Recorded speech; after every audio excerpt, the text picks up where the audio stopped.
Et pour te faire connaître, Jonathan, d'abord, tu viens d'où? Tu as grandi où? Ben moi, je viens de Longueuil, j'ai grandi sur la Rive-Sud, puis j'ai un père entrepreneur, j'ai fait de la chasse et compagnie, fait que j'ai beaucoup de valeurs naturelles, territoriales. Et puis en gros, ben j'étais un gars qui vient de la ville, mais j'aime pas trop la ville. Là. Il y a trop de monde, trop de lumière, trop de stop. Fait que je suis parti vivre en campagne. Tu vis en campagne? Mon père, mon père. Fait que j'étais un campagnard dans l'ombre pour faire ça. Okay. Est-ce que tu as pris une formation? Est-ce que tu as fait comme ton père? Est-ce que tu es dans la construction toi aussi? Ou tu te concentres beaucoup sur la politique? Mon père, il est pas dans la construction, c'est un entrepreneur, il a eu plusieurs business, mais moi, je suis comme lui, oui, je suis autodidacte, puis je vis selon mes convictions et comment que moi, avec mes talents, j'ai pu développer ma manière d'être et de vivre. Donc oui, il en est très fier d'ailleurs, mon père, parce qu'il sait que depuis toute jeune, ça fait longtemps que j'étais un marginal dans l'ombre. Puis encore, il y a 2 jours, j'étais allé souper avec lui, puis tu voyais qu'il était fier de voir que j'ai réussi à faire quelque chose de positif avec tout ça. Ça veut dire quoi, vivre selon ses convictions en termes d'emploi? C'est quelque chose de difficile parce que souvent, j'ai fait des emplois où, que, bon, comme tout le monde, j'avais pas le choix, fallait que je me lève, fallait que j'aille travailler, puis bon, c'est difficile, hein, comme tout le monde. Des fois, on se lève, là, bon, on dit, oh, si j'aurais pas de compte à payer ou de maison ou de charneux à payer, me semble, un matin, je resterais couché.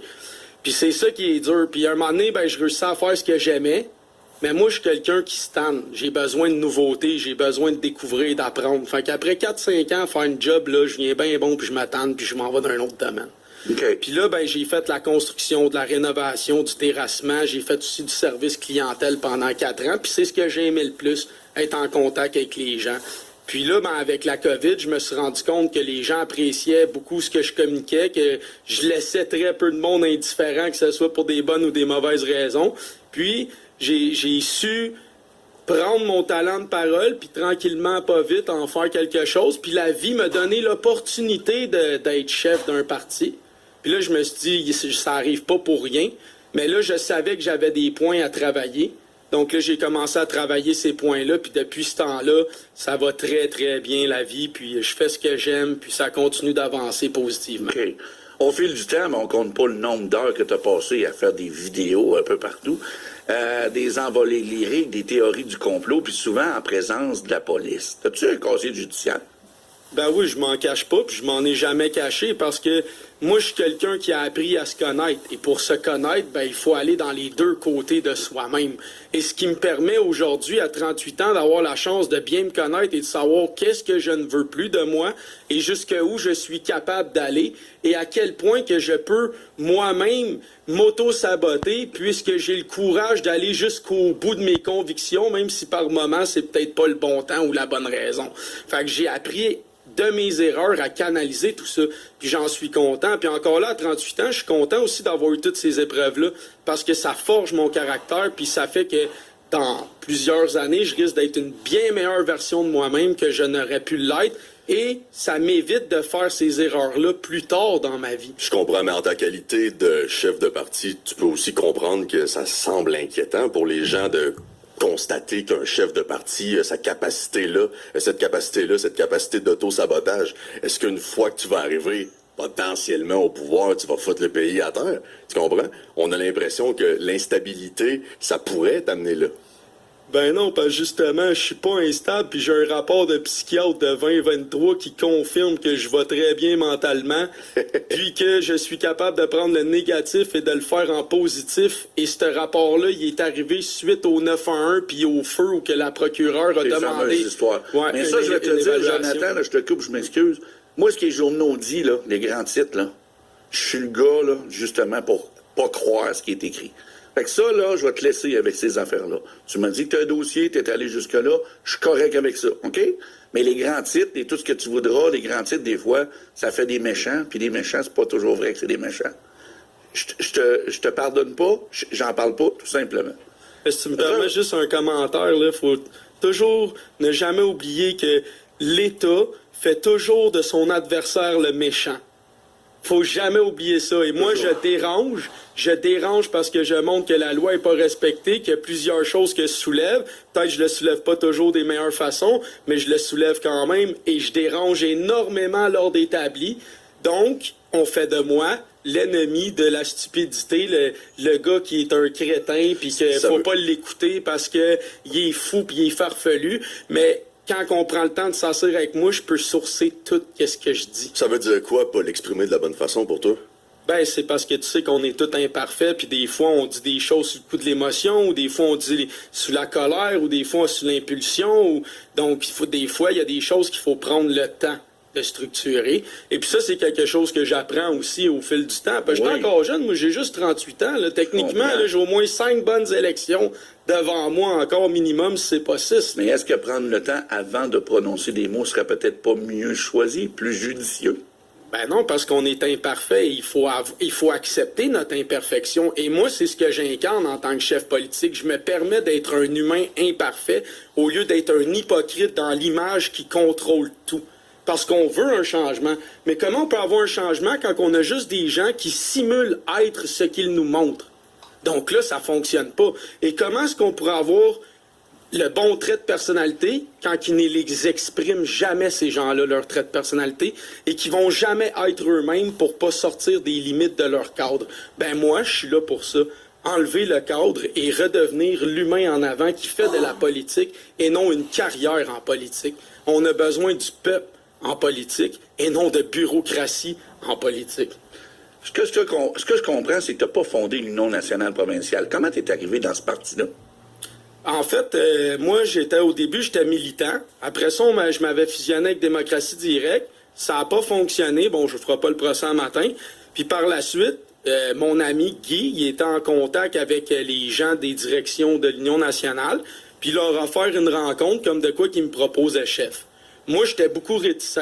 Parce que moi, la politique, honnêtement, c'est quelque chose qui me dégoûte, ça me répugne, parce que c'est des gens qui souvent font tout le contraire de ce qu'ils disent, puis bon, on fera pas le procès un matin, mais... Fait que là, Guy m'a fait rencontrer les gens, Michel Lebrun, qui était le chef, un ancien avocat, puis tout ça. Puis là, ils m'ont passé des questions sur la Constitution, puis le Code civil, puis... Parce que c'est un avocat, le chef, là. Puis là, il a aimé mes réponses, il a accepté de me donner la chefferie, et puis depuis ce temps-là, j'en suis le chef, et je suis rentré... le 22 ou 23 août, un mois avant les élections, dans un parti qui avait même pas 100 membres, qui avait même pas il y avait moins 3000 $ dans les coffres, pas de site Internet, pas de programme, pas de pamphlet, pas rien. Donc, puis là, quand l'élection a commencé, ça a pris 28 jours, mesdames, messieurs, pour changer de signataire de compte de banque pour qu'on puisse avoir le droit de se faire des pancartes. Connais-tu Maurice Duplessis? Je connais Maurice Duplessis dans une certaine limite, mais je sais que l'Union nationale, Maurice Duplessis a fait de grandes choses autant que de mauvaises choses parce que tout le monde est imparfait et que sans l'Union nationale, l'essor économique qu'on a connu dans les années 30, 40, 50, 60, on ne l'aurait pas eu, puis on serait encore des colons. Mais pourquoi aller rechercher l'œuvre de Camélien Hood? Parce que t'as volé le nom puis le logo, là. On s'entend là-dessus, c'est le même logo que l'Union nationale, puis t'as juste ajouté provincial. C'est le même parti, encore là, les gars, ce que vous dites, je vais le corriger. C'est le même parti que Maurice Duplessis qui a été reparti par Michel Lebrun et M. Raymond Martin. Et moi, ils m'ont nommé chef. J'ai pas choisi le logo, on l'a juste mis à jour, on l'a pas changé. Puis j'ai pas choisi le nom du parti, on m'a nommé chef. Donc vous avez reparti le parti. Mais c'est pas moi, parce que moi, j'étais pas là quand M. Martin l'a reparti en 2020. Le parti est reparti en 2020, puis moi, je suis arrivé en 2022 là-dedans. OK. Fait que j'ai rien à voir avec le nom ou whatever, mais j'ai tout à voir avec le programme puis le succès. Et puis en 2024, je défie n'importe qui d'aller sur Élections Québec, de regarder le nombre de contributeurs en 2024 et l'Union nationale est 62 en avant des conservateurs, ce qui démontre la force de nos idées et la force de nos solutions. Justement, c'est un parti qui est en marge. Est-ce que tu vis seulement des cotisations de ceux qui ont contribué à ce parti-là aujourd'hui? La manière que ça fonctionne, c'est qu'il y a des revenus d'appariement, des bonifications. Donc, quand un membre donne de l'argent, le premier 20 000 $ est bonifié par 2,5 $ par le DGEQ. Oui. Donc, c'est une façon de bonifier. Mais nous, en ce moment, on est rendu 4 à 5 salariés. Il y en a 3 qui sont salariés partiels, puis 2 temps plein parce qu'on travaille tout le temps. Fait que là, en ce moment, il y a assez de finances pour louer des salles, acheter de l'équipement, faire le tour du Québec, puis payer 4 à 5 salaires. Puis on est parti de moins 3 000 $. Donc, je pense qu'on fait la job, comme on dit. Et puis, j'ai fait plusieurs conférences et à chaque conférence, je peux même vous dire que j'ai réussi à faire rentrer des médecins et des avocats dans notre parti. Ton programme, Oui. es-tu capable de me donner des grandes lignes pour que les auditeurs puissent comprendre? Ben, les grandes lignes, c'est qu'on parle de vrai environnement, mais la plus grande ligne, c'est la création de richesse aujourd'hui que je veux vous parler. Puis je vais donner un exemple très simple, OK? On a les grandes compagnies qui pompent des milliards de litres d'eau. J'en ai juste 10 dans le document que je suis en train de donner aux gars d'ici, là, sur le plateau. Puis on peut voir que Tinto... Ouais, excusez, dans le studio. On peut voir que Tinto pompe 72,5 milliards de litres d'eau gratis à chaque année. Ben nous, on veut faire comme au Nunavut ou ailleurs, puis on veut leur demander une redevance sur notre eau entre 5 à 10 sous le litre. Est-ce que tu crois à la science? Moi, je crois à la vraie science, donc ce qui est pas un consensus. C'est ce que ça veut dire, Dans la le vraie nucléaire, tu science. crois à la science. C'est ça que je Exact. comprends. Je crois à la science, celle qui est démontrable et non celle qu'on a un consensus. C'est ça la différence. Aujourd'hui, il y a beaucoup de choses que c'est un consensus et non une science. Donc, on regarde actuellement le rapport aux États-Unis, le rapport en Alberta et autres par rapport aux vaccins et tout ça. Puis là, on voit que leur consensus, finalement, sur le masque, sur les distances, sur la vaccination, ça fonctionne pas, puis c'est le contraire de ce qui sort d'un rapport. Ben, la Pourtant, COVID, c'est je te un le donne. consensus. Ben, écoute, la COVID, c'est allé très rapidement. Encore aujourd'hui, on est en Le train de problème. faire ça, puis on se pose des questions. Combien est-ce que tu as de députés, là, présentement? Ben là, en ce moment, on est un nouveau parti, fait qu'on travaille à monter des candidats. On peut pas avoir des députés si on n'a pas d'élus, puis on Mais peut là, pas on a avoir une des élection. candidats sans On élection. a une élection en 2026. Tu as combien de candidats de près? On a un candidat pour Terrebonne dans partiel-là, puis pour le reste, en 2026, tu devrais savoir qu'un candidat devient officiel seulement quand ses signatures sont valides. Ah Donc, oui. aucun parti en ce moment n'a de candidat pour Ben, 2026. s'en- Aucun. on s'entend. Zéro. Jonathan, on s'entend que les candidats qui sont en place vont se représenter. Il y a 22 partis, comment ça, on entend rien que 5 à la télé? Ça, je suis d'accord avec toi.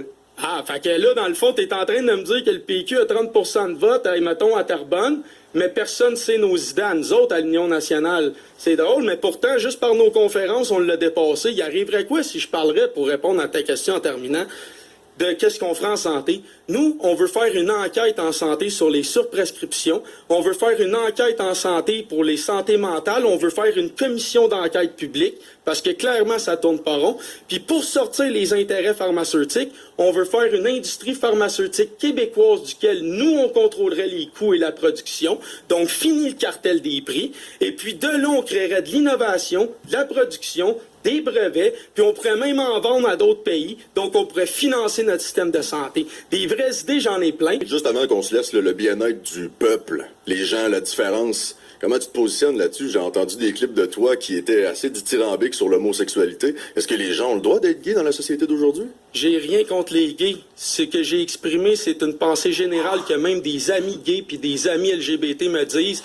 La parade gay de monde en laisse tout nu, le à l'air et les à l'air, ça va trop loin. Ils veulent parader, ils veulent être fiers, qui nous montrent des entrepreneurs, qui nous montrent des gens qui ont réussi, puis qui arrêtent de se promener en chien en laisse. C'est juste ça qu'on dit. Puis je vous certifie que tous les gens en privé à qui je parle, même les homosexuels, ils disent, Jonathan, la parade gay, c'est vrai, ça va trop loin, puis il n'y a pas de fierté là-dedans. Ils sont-tu gays à cause des produits chimiques ou... Il y en a que oui, de nier la corrélation entre les produits chimiques et l'effet qui est démontré en science sur les poissons et les mammifères marins. Encore là, c'est malhonnête et c'est prétentieux parce que la science est catégorique avec seulement 0,3 ppm, donc partie par OK, million. on va pas retourner dans... Ah, excusez d'être trop instruit, les Non, gars, vous non, êtes c'est pas pas une habitués. question, t'es trop instruit, c'est que j'ai pas le temps. Donne-moi la main.